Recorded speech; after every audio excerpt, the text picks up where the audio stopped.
चलिए अब शुरू करते हैं हम हमारे जो अभ्यास के प्रश्न उत्तर हैं उनको समझते हैं एक अच्छे तरीके से। अभी हमने जो किए हैं वो किए हैं हमने पाठ्य पुस्तक के प्रश्न उत्तर। तो देखिए पहला क्वेश्चन क्या है, पादप कोशिका और जंतु कोशिका की तुलना कीजिए। बिल्कुल आसान क्वेश्चन है और बड़े क्वेश्चनों में भी कई बार आ जाता है 5 नंबर में। तो डिफरेंस देखिए ध्यान से। पादप कोशिका में क्या है, इसमें पादप कोशिका में कोशिका भित्ति पाई जाती है, याद रखेंगे। इसमें क्या पाई जाती है, कोशिका भित्ति पाई जाती है। और इसमें कोशिका भित्ति जो है अनुपस्थित होती है, यानी कि जो जंतु कोशिका होती है उसमें कोशिका भित्ति नहीं होती है। क्लियर है पॉइंट। सेकंड, इसमें लवक पाई जाती है और इसमें लवक अनुपस्थित होती है। लवक पाई जाती है और उसमें लवक अनुपस्थित होती है। और तारकाएँ अनुपस्थित, इसमें तारकाएँ उपस्थित। इसमें रिक्तता बड़ी होती है, इसमें रिक्तता छोटी होती है। इसका आकार लगभग आयताकार होता है और इसका आकार लगभग वृत्ताकार होता है। ठीक है ना। देखिए पादप कोशिका का चित्र देख लिए। इसमें सेलुलोज की कठोर भित्ति और प्लाज्मा झिल्ली दोनों होती हैं। ये देखिए हमारे पास इस तरह का फिगर होता है। इस फिगर को आप बना भी सकते हैं, ध्यान से देखिए। ये हमारे पास जंतु कोशिका का है नीचे वाला, और ये क्या है हमारे पास पादप कोशिका का चित्र है। देखिए ये इसमें रिक्तता होती है ना, देखिए यहाँ से दिख रहा है ना। इसमें क्या होता है, रिक्तता होती है। क्लोरोप्लास्ट बेस में इसमें राइबोसोम है, कोशिका द्रव्य है हमारे पास, और केंद्रक होता है हमारे पास। ये देखिए केंद्रिका झिल्ली, केंद्रीय द्रव्य, और ये कोशिका द्रव्य, और ये राइबोसोम। हमने बड़े वीडियो में क्लियर आपको ये बताया। माइटोकॉन्ड्रिया, केंद्रीय छिद्र होता है, कोशिका झिल्ली, अंतर्द्रव्य जालिका और मध्य लेलिमा, और कोशिका भित्ति। और जो हमारी जंतु प्राणी कोशिका है उसका आकार देखिए लगभग आयताकार होता है। ये देखिए आयताकार दिख रहा है ना। तो वीडियो को पॉज करके आप कंप्लीट देख सकते हैं। इसमें राइबोसोम होते हैं, गाल्जिकाए दिया हुआ है।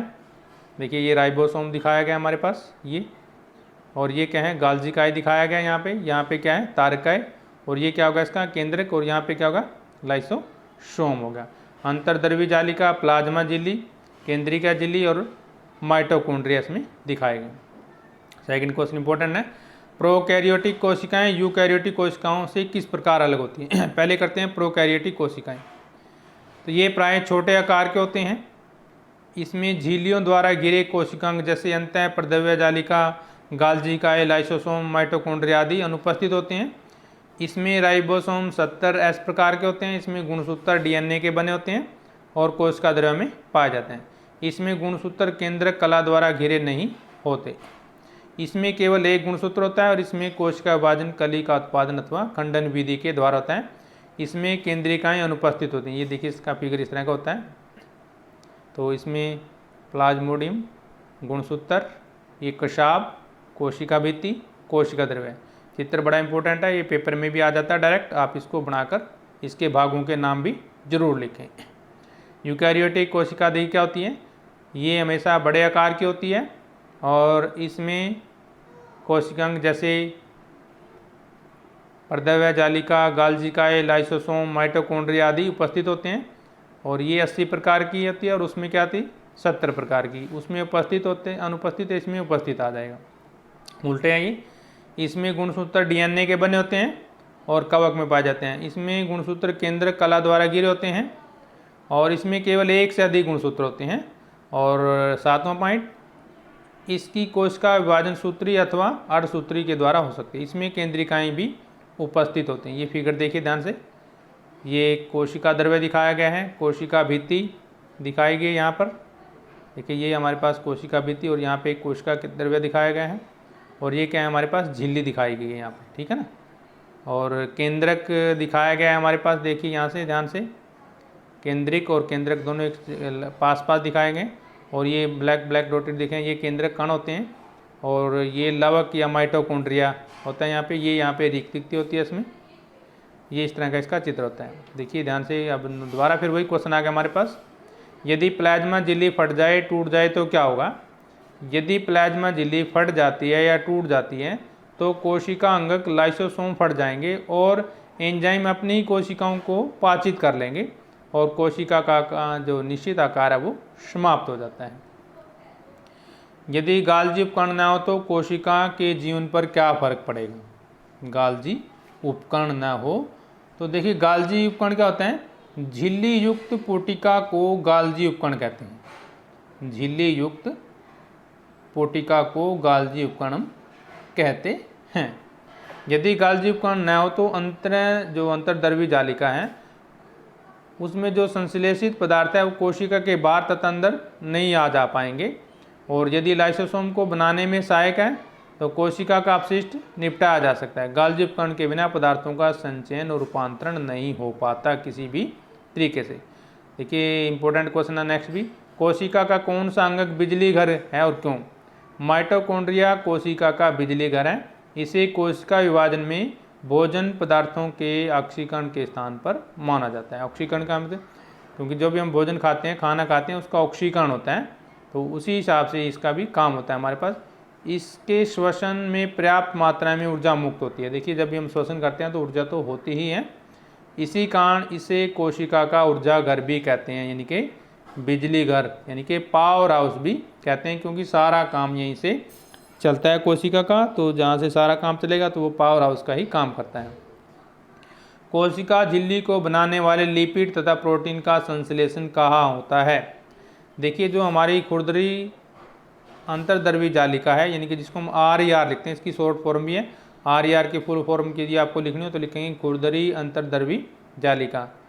पर राइबोसोम लगे होते हैं जो प्रोटीन का संश्लेषण करते हैं, और जो चिकनी अंतर्द्रवी जालिका होती है यानी कि SCR होती है वो लिपिड का संश्लेषण करती है। दोनों का काम क्या है, अलग अलग होता है। अमीबा अपना भोजन कैसे प्राप्त करता है, बिल्कुल इंपॉर्टेंट क्वेश्चन। कोशिका झिल्ली में लचीलापन होता है जो अमीबा को बाह्य पर्यावरण से अपना भोज्य तथा अन्य पदार्थ ग्रहण करने में सहायता करते हैं, यानी कि वो पर्यावरण से लेने में मदद करती है। जिस प्रक्रिया से अमीबा अपना भोजन प्राप्त करता है उसे क्या बोलते हैं, एंडोसाइटोसिस कहते हैं। क्या बोलते हैं, एंडोसाइटोसिस बोलते हैं। ये आप इसको याद कर लीजिए, इंपॉर्टेंट क्वेश्चन है हमारे पास ये। क्वेश्चन नंबर 8 देखिए, प्राशन क्या होता है। प्राशन अभी हमने थोड़ी देर पहले किया था। प्राशन क्या होता है, जल के अणु की गति जब वर्णात्मक पारगम्य झिल्ली के द्वारा हो तो उसको हम बोलते हैं प्राशन। क्या बोलते हैं, प्राशन। और डेफिनेशन क्या मिलेगी, जल के अणुओं की गति जब वर्णात्मक पारगम्य झिल्ली द्वारा उच्च जल की सांद्रता से निम्न जल की सांद्रता की ओर होती है तो उसको क्या बोलते हैं, प्राशन बोलते हैं। देखिए नुमा क्वेश्चन थोड़ा सा हटके हैं, एक्टिविटी बेस्ड है, बिल्कुल है आसान, ध्यान से समझिए क्वेश्चन। देखिए क्या कहते हैं, छीले हुए आधे आलू के 4 टुकड़े बना लो। ठीक है ना, एक आलू है उसके, जैसे हमारे पास ये आलू है ना, तो उसके हमें इस तरह से 4 टुकड़े बनाने हैं। ठीक है, इन चारों को खोखला कर लो। इस जो हमारे पास एक टुकड़ा है इसको भी खोखला कर लेंगे, अंदर से सुराख कर लेंगे, कहने का मतलब आलू के अंदर सुराख करना है। ठीक है ना, जिस तरह से कप होता है या कटोरी होता है हमने उस तरह से उसको काट लेना है। अब कहते हैं इनमें से एक कप में उबले आलू में बनाना है। आलू के प्रत्येक कप को जल वाले बर्तन में रख दो। ठीक है ना, अब कप A को खाली रखना है हमें, क्योंकि हमने कप बना लिया हमारे पास। कप A को क्या रखना है, खाली। कप B में 1 चम्मच चीनी का डाल दो। कप C में नमक डाल दो।